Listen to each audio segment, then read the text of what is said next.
real estate is constantly about reinventing yourself. We are going through a changing market. Never stop learning and always be humble. You don't become good in this business without some failure. I think it doesn't matter what the market brings. I know we can all be successful. Passion is everything, but I'll have to also add hustle. Now you're helping others become number one. Stronger, disciplined agents are going to shine. The future is bright.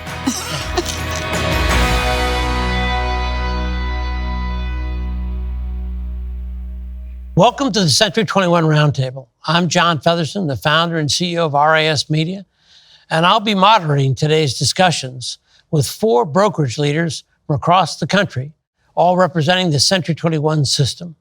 Let's first find out what drew you to real estate and what drew you to affiliate with the Century 21 brand. Let's start with Hannah. I worked with the brand through a cooperative business education program in high school. The broker owner at that time was also a family friend. So I grew to love Century 21 since high school. I had experience with other brokerages, and when I decided to pursue owning my own brokerage, for me, there was only one option, Century 21. So you have seen both the Century 21 brand prior to the rebranding. Correct. And now the rebrand. Tell us a little bit about your impression of the impact of the rebranding. It was so exciting for me. I felt like it was a good timing for the brand. It was the look and the feel that I wanted my company to have. That's great. Carrie, I'm getting some vibes from you that are saying, tell us a little bit about your tenure with Century 21, and then also your impression on the value of the rebranding. So I've been with the company 19 years, always with Century 21. I believe in the brand. I was recruited by just a fantastic owner, and she bled gold always. But I was like, yes. That C21 stamp is so powerful. Yep. And I was so for it and so excited to get it out there that I went out and bought my own signs, my own brand new name writers, and started putting them in yards the minute I got them in, because I believed in it and I saw what it was going to do for our brand across the board. As a broker owner, what are those challenges you're facing right now? Well, I think real estate is constantly about reinventing yourself, right? Absolutely. Like there's no new tricks, right? But it's, are you willing to grab hold of what new technology, whatever is happening, right? And I think that's what Century 21 as a corporation and a brand did for us with the rebranding, is they said, you know what, we're gonna just make a mark and we're gonna do something different and go out there and be more attractive and position ourselves to be more relevant in a market that we already dominate and we have this history and legacy of. Very well said. Now, John, I know you're chomping at the bit. Yeah.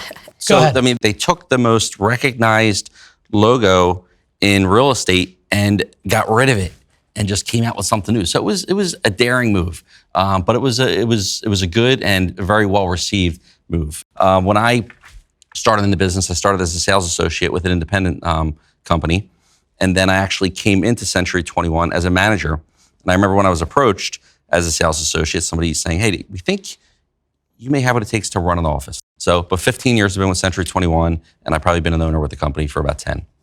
And the enthusiasm that you're all demonstrating as far as what the rebrand has done to allow you to continue to grow and be, in your words, relevant, even more relevant in a marketplace that itself was changing, brings us to the next question, which I have, which is really for Erica.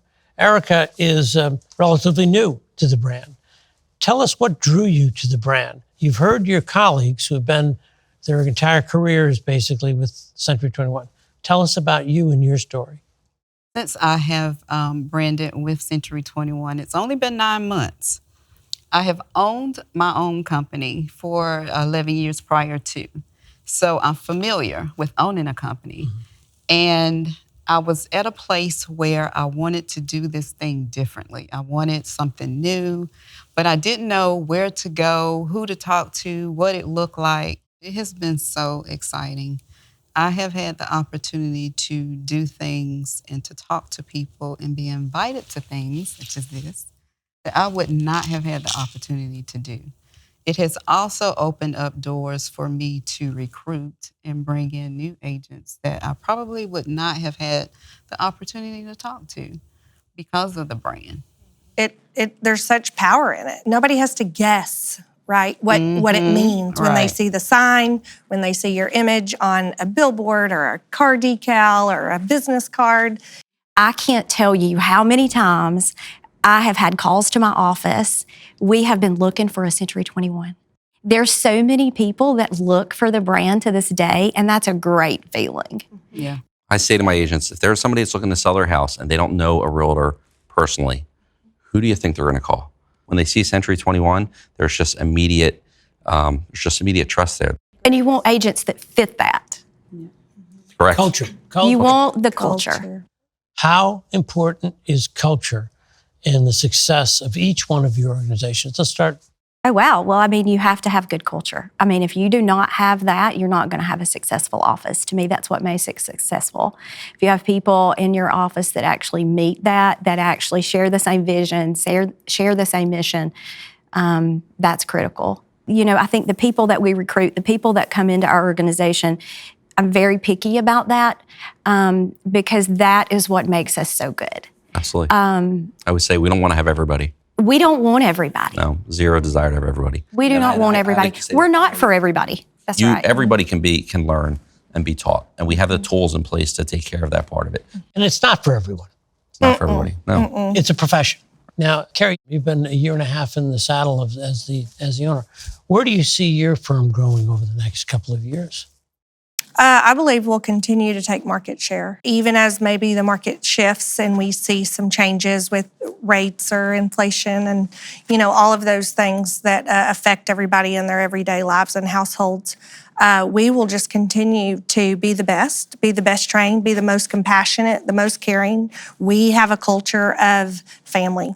You're helping people in their highest highs and their lowest lows in residential real estate, obviously. It's family, it's relationship, and I think as the South grows, we're going to continue to see more of those relationships expand and build one upon another.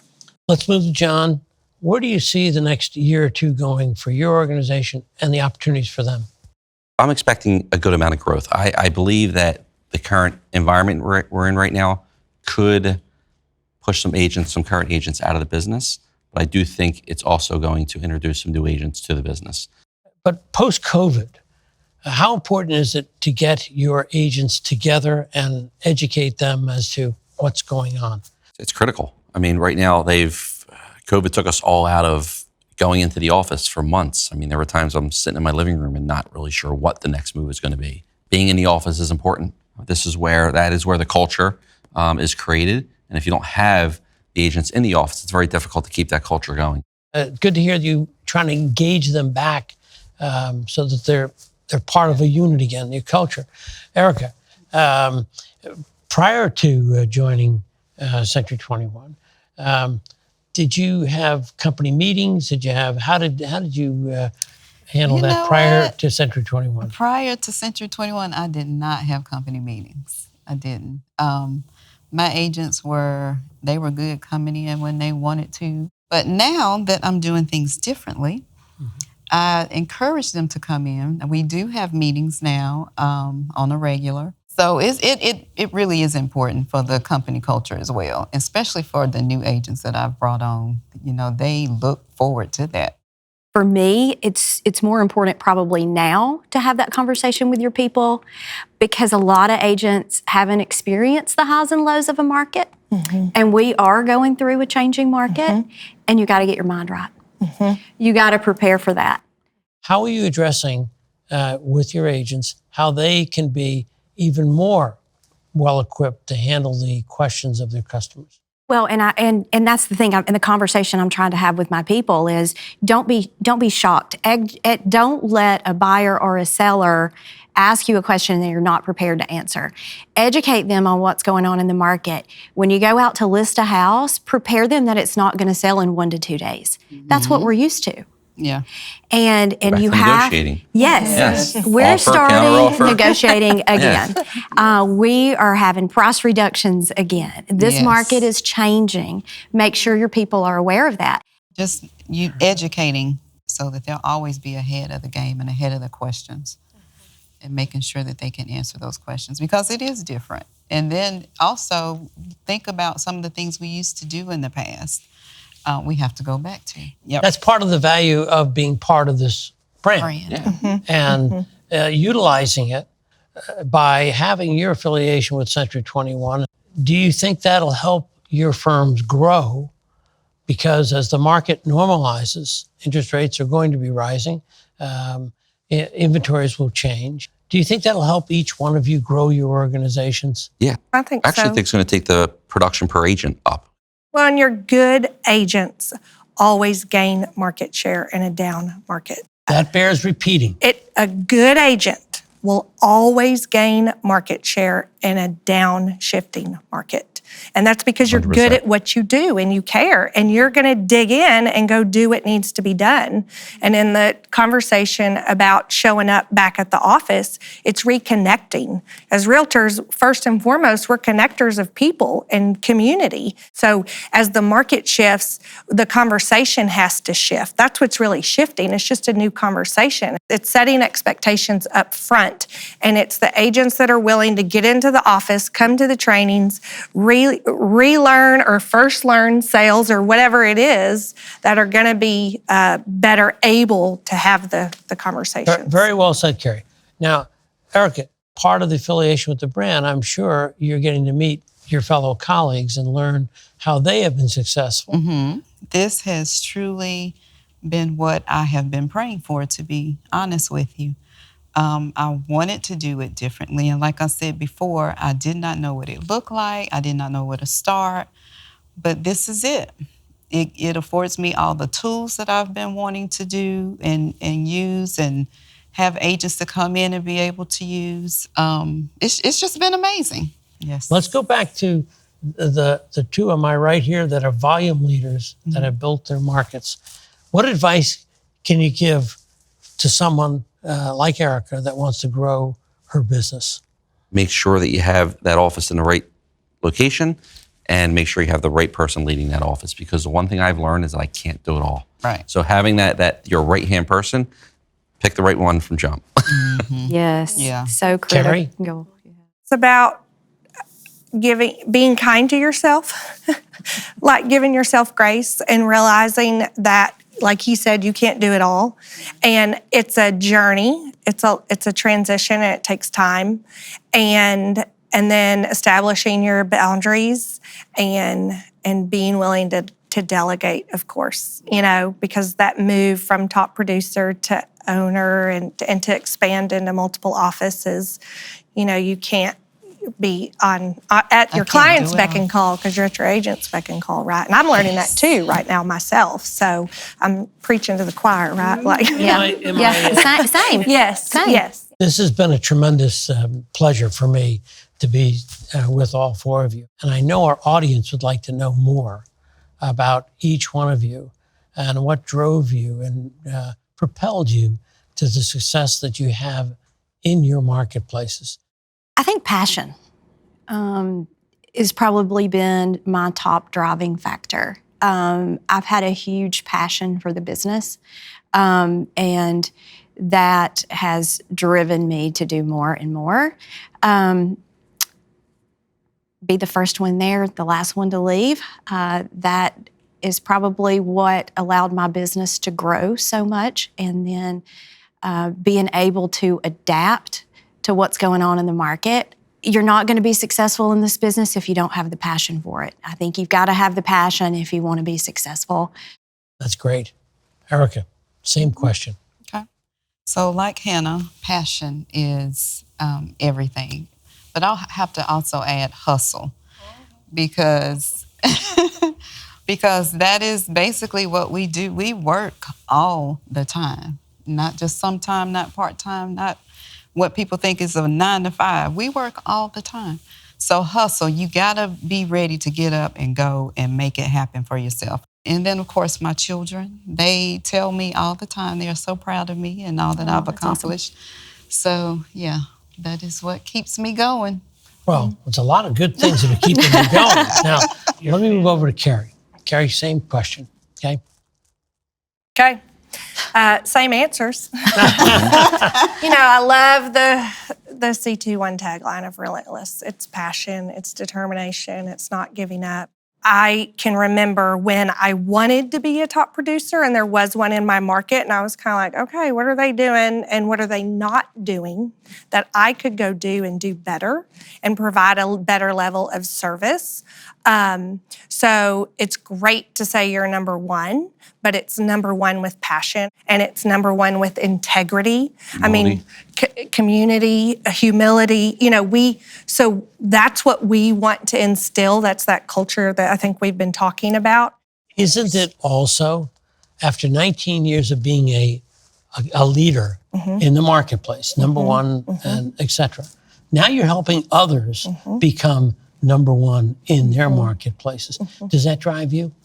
Absolutely. It's passing on the torch. That drives me every day to instill the things that I've navigated and learned, because you don't become good in this business without some failure. So it's being able to take all that someone has given and gifted to me and turn around and pour it back into this next generation. My drive is my family. My drive is my agents, my partner. I mean, I have an internal drive to need to succeed because I can't let those groups of people down. But I'm also a forever student. So just never stop learning and always be humble. Well, that's a great way to bring us to our final discussion point, and that is, where do you see the market and the business going in the future? I do think your stronger, structured, disciplined agents are going to shine in this next year. You mentioned earlier and they need a brand to support them. So the Century 21's given us every aspect of what we need. When it comes to technology, we're now working with Moxie, which is a fantastic technology stack. The training is there. The coaching is there. If you need it, we need to just talk to the right people to find it, but it's there for us to use. So the future is bright. Oh, the future's bright. Oh, the absolutely. Challenges are there. Challenges are always going to be there. We've mentioned challenges earlier. just shift. It's just right. We don't really want to have a life with no challenges, because we're just going to become lazy if there's no challenges. So we need to take on the challenges, but use the correct tools to get you through it. I think that one of the things I love about each of us sitting here, and I know for us and our company, is we've been a company for 30 years. So that's longevity. And a very interesting thing, or I think an important thing for all of us to remember as the market does shift, is the consumer will actually go back to needing us more than they ever thought they needed us. Another vote of confidence that the future is bright. Future's bright. Legacy and longevity, and that's what we all have. And affiliation. Erica, you're next up on the hot seat here. The future is bright. Okay. And we will continue to grow, we will continue to prosper, and we will continue to educate, and we will continue to do what we do and build relationships so that people will come back to us over and over again. Hannah? Well, I think, this market has changed. I think the way we do business has changed. I think the way we do business today is different than when we got in this business 20 years ago. I think making sure that we're positioned for that, we will succeed in any market, the high and the low. And I think the biggest thing is you've got to be ready to ride that wave. Yeah. You got to prepare for it. You got to reinvent yourself. I think it doesn't matter what the market brings. I know we can all be successful. Right. I couldn't agree with you more. And to summarize what all four of you have said, I wish I had a pair of sunglasses on, because the future looks to be very, very bright. And I'm glad to be surrounded by all four of you here. And maybe next year we'll all get together and talk about how well you did in this changing year. Okay. That's right. Bring it on. We're ready. We're ready. We're ready. Well, on behalf of the Century 21 system and RISMedia, I'm so glad to be here with you, and I learned a lot from you, and congratulations on your success, and best of luck in the future. Thank you. Thank you so much. Thank you.